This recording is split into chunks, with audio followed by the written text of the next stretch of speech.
Sky News. The full story first. As NHS trusts across England are investigated over failures in maternity wards, Sky News hears firsthand how women are being let down, time and again. Hey, it's Sophie and Will from Sky News. Too many headlines, too little time? We get it, and that's why we're bringing you Cheat Sheet. 10 minutes every weekday morning. All the big stories from politics to pop culture, minus the noise. No doom scrolling, no spin, just the stories that matter from two people who live and breathe the news. Cheat Sheet with Ridge and Frost from Sky News. Follow Cheat Sheet wherever you get your podcasts.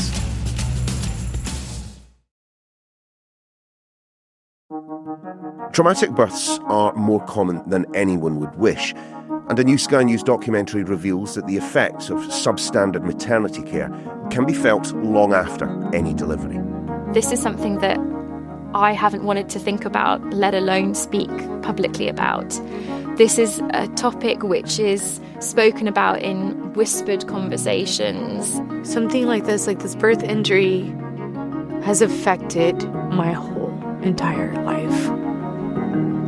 And you'd think that it wouldn't. It affects every aspect of it. And there's still no clear reason as to why, and I think that not knowing is always going to haunt me. So why is maternity care seemingly so poor? Well, this week we may very well get some answers. The Maternity Review for England is to deliver its initial findings. Issues dating back 15 years at 14 separate trusts are being looked at. The inquiry's conclusions will shape midwifery for decades to come, but sadly too late for those in our report. So what should we expect, and why are so many women not receiving the safe, compassionate care they ultimately deserve? Leah Hazard is a practising NHS midwife. She's also a best-selling author, campaigner and mother of two. Leah, great to have you on the Sky News Daily. There is a popular perception that right now maternity services are not doing well across the country. Indeed, we've been hearing from the Royal College of Midwives that services are at breaking point. What's your view? I would absolutely agree with that. Services have actually been at breaking point for years. So I would actually say we're well past breaking point. The service is definitely broken. So it is possible to have a positive experience in NHS maternity, but it's getting more and more difficult. We've had years of chronic under-resourcing, under-funding, and it really shows. I mean, the system is absolutely broken. Let's just examine then a few of the ways in which mothers and indeed fathers have been complaining about the state of maternity care. And even before they get to the hospital, we hear from mothers whose choices, when it comes to the birth plan, are just not recognised, are not respected, or are entirely ignored. What is the danger in not listening to the mother at that stage of a pregnancy? Well, it's massively dangerous because as a midwife, we all should go in with the default view that women are to be believed and that their gut intuition and their preferences about their own body should absolutely be respected. So what should really be happening at every appointment, every encounter, is a partnership where the woman is expressing her wishes and her concerns, and we're providing her with the up-to-date, accurate, good quality evidence to allow her to make the best, most informed, most empowered choice for her and her baby. So I absolutely understand that many parents are saying they're not being listened to, and there is no excuse for that. There's no way we can rationalise or excuse that kind of behaviour. So many women, indeed one of the women featuring in Sky's documentary, complain that when they are addressing the pain that they are feeling, they are either not being taken seriously or they're being completely ignored. Does that chime with your experience? It's certainly not the way I personally practice as a midwife, but the number of women saying that they have been treated like that is undeniable and, again, inexcusable. There's absolutely no reason to disbelieve or trivialise a woman's concerns, especially when she's in pain. And there's a lot of research now about birth trauma, and what we know, what comes up time and again in the research, is that it's not necessarily the mode of birth or the pain itself that causes trauma after the fact. It's the way that person was treated and spoken to while that experience was happening or while that pain was being experienced.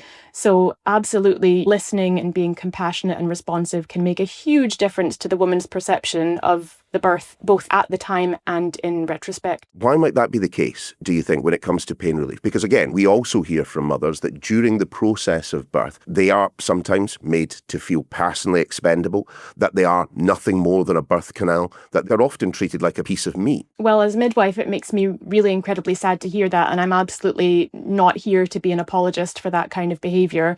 What you've just described is completely inexcusable and unacceptable in every possible circumstance. There can be no rationale or justification for treating somebody in that way. What we can get into a little bit more is why women aren't receiving the continuity they deserve, why they often don't have the correct number of staff giving them the time that they deserve. That's a separate issue. But not being compassionate and treating somebody like they're just a body to be kind of dealt with is absolutely inexcusable. Does that just then speak to a lack of staff on a maternity ward? Is it something just as simple as that? Well, again, not listening to somebody cannot be excused, but we do often hear from women that they feel rushed. They never see the same midwife twice. Women coming in distress or in labour often describe being left alone for periods of time or being aware that the midwife is caring for more than one woman at once. And that does chime with my experience. The midwifery workforce has been absolutely decimated over the last kind of 10, 15 years, chronically under-resourced, chronically underfunded. We are dangerously overstretched. We are spread too thinly. Midwives know this, and I think the service users are seeing this as well. So you could be the most compassionate midwife in the world and go to work and want to do an amazing job for the people in your care. But if, for example, your labour ward is supposed to have 12 midwives and it's become normalised for that labour ward to have 6 midwives, you can see where the difficulty lies in giving each person the time they deserve. I suppose that all women want during that particular process, well, aside, of course, from knowing that their child survives and is healthy and is being looked after, is just that there is a form of care through that process that just allows them to get on with the job that a mother has to do in those circumstances. Yes, absolutely. Every person giving birth deserves one-to-one, skilled, safe, compassionate, supportive care. And that means listening. That means understanding the woman, the whole woman, what her history is, what she wants. And that means being able to recognise what straightforward physiological birth looks like, and also being able to recognise deviations from that norm and escalating those to the medical team whenever possible. So every midwife is actually trained to do that, to deal with straightforward and complicated birth. But unfortunately, it's not always something that we have the resources to do in the current environment. As you've alluded to, you have a demoralised workforce, I would imagine. You certainly have a workforce that is working beyond its own individual capacity. I mean, how difficult a job is midwifery before you even consider just how tired some of your colleagues on the front line must actually be day in, day out? It can be an amazing job, but I cannot, as a midwife of over 12 years now, begin to convey to you and the listeners how challenging and how difficult this job is, especially in the current circumstances. It's mentally challenging, intellectually challenging, physically very challenging, and emotionally challenging. And what makes it worse is that midwives are working in very dangerous, unsafe conditions a lot of the time, in that short staffing is rife. Midwives very often miss their breaks, sometimes entirely for the whole shift. Many midwives working in community are doing full day shifts and then being called out to cover home and hospital births overnight and then being expected to work again the next day. And I think this is a side of the service that the general public aren't really aware of. Absolutely, we should be flagging flaws in the system, and absolutely women who have suffered harm should be able to talk about that, and that must be addressed. But it's also really important to talk to the people on the shop floor and understand that they also are broken and they also want safety just as much as the service users do. We're about to enter into a period where there is really going to be a spotlight cast on the state of maternity services across the United Kingdom, not just in NHS England. And I suppose at times like this, if things are going wrong on a maternity ward, the likelihood is that the people who are in the first instance responsible are those who are providing the care in those maternity wards. And the criticism that is going to be coming, I suspect, is going to be quite brutal and probably quite difficult for those who work in this part of the NHS to hear. Absolutely. It's never good to hear that people have suffered harm at the hands of the maternity service, and where individuals have caused harm, they absolutely should be held accountable. That must be addressed. But I think what we also need to look at is the general workplace culture, the overarching management culture, and the way that the service has been organised. And that in itself causes institutional harm on a large scale. And I would argue that the way the maternity service is being run at present is a large-scale form of obstetric violence. It's nothing short of violence against women. So while it's very difficult to say that and hear it and put it into that context, if anything, I hope that this upcoming review demonstrates that harm is being done to service users and actually to staff, and that we must address this as a form of violence against women and rectify it fast. Those are incredibly strong words. What can be done then in the very short term to reduce the harms that are being inflicted? We just have to realise fundamentally that birth is a transformative event in public health. It's not just a niche women's issue, not that women on their own aren't important enough, but literally each and every one of us is born. And actually, roughly half of all babies are just very, very small men. So I think the government needs to recognise, not to be too trite, but the government needs to recognise that maternity is not just a niche service. This is an emergency. This should be a source of national shame, not just for women, but for men, for the government, for every politician, for every legislator, for anybody who determines the budgets and the service provision of maternity. We have to view this as a national emergency, and we have to start resourcing it as such very, very quickly. Midwives have been shouting about this for years. It's great that, women and service users are now shouting about this as well, but we've seen this crisis coming. It was preventable.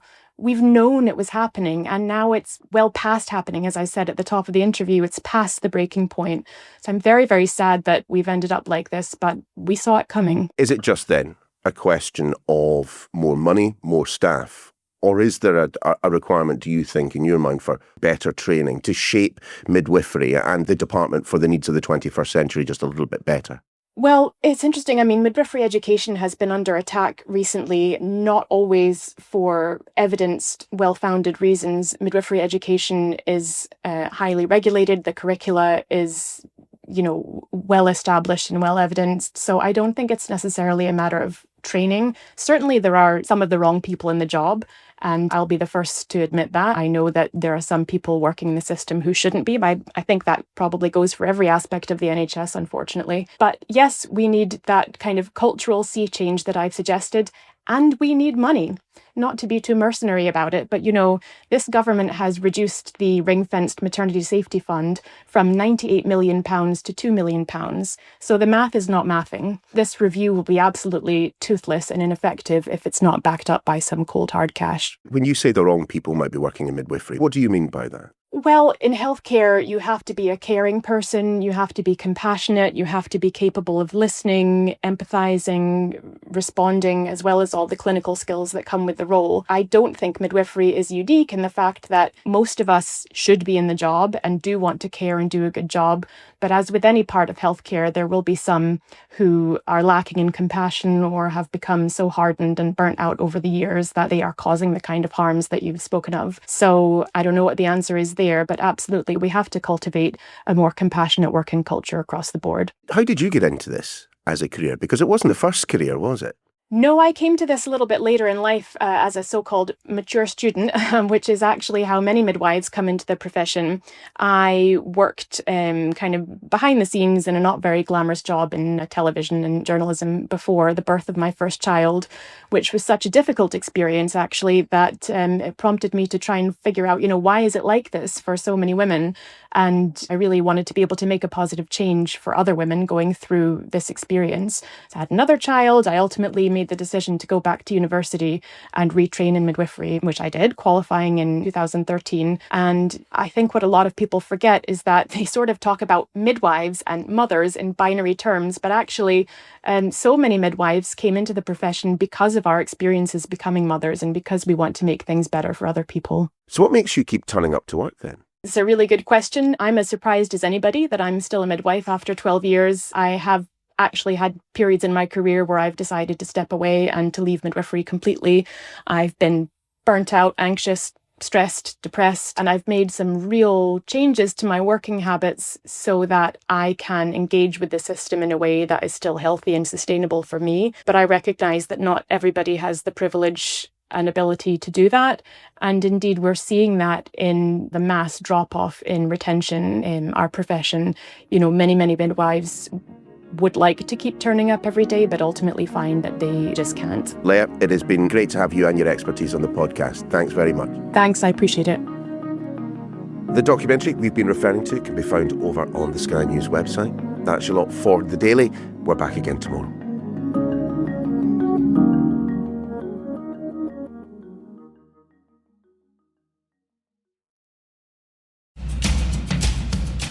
Hey, it's Sophie and Will from Sky News. Too many headlines, too little time? We get it, and that's why we're bringing you Cheat Sheet. 10 minutes every weekday morning. All the big stories from politics to pop culture, minus the noise. No doom scrolling, no spin, just the stories that matter from two people who live and breathe the news. Cheat Sheet with Ridge and Frost from Sky News. Follow Cheat Sheet wherever you get your podcasts.